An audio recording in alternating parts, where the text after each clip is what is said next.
All in favor, please raise your hand. There's been no shortage of drama in the Gardner-Edgerton School District. Contentious political theater is par for the course. First, the sudden and controversial firing of the superintendent in February. Really, truly blindsided. And then, evidence of a 3-hour FBI visit at district headquarters a couple weeks later. Following every twist in the plot are watchdogs like Walter Hermrich. They're doing things that, in my opinion, they're not acceptable. A parent and familiar face at school board meetings. I don't mind being inflammatory. Lately, there's one thing that really has him fired up. Ethically, it's wrong. He's talking about elected officials getting paid with district money while serving on the school board. That topic earned Eric Hansen a visit from the FBI last month. They had shared with me that they had been following this case for some time. The former finance director left the district after 18 years in 2012. So what did the FBI want to know about?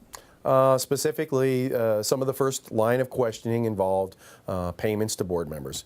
The 41 Action News investigators reviewed contracts, votes, and payments made over the past decade to companies connected to current and former board members in Gardner. The total we came up with, almost $1.5 million of taxpayer money.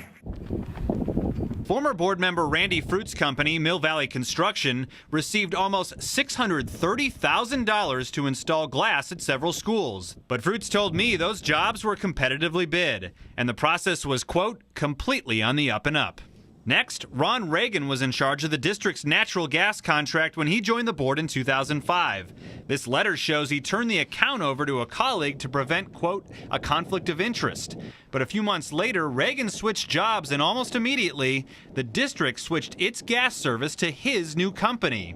Reagan was the regional sales director, but told us he didn't benefit from the deal. How much did you make off this contract? At the time I joined the board in July 2005, I never made one single penny from the district in any way, shape, or form. Reagan says the contract did save the district money.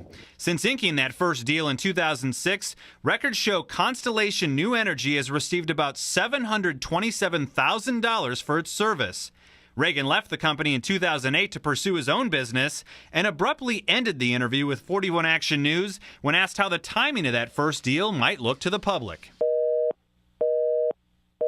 Several new facilities were built. Current board member James Repshire wouldn't do an on-camera or phone interview.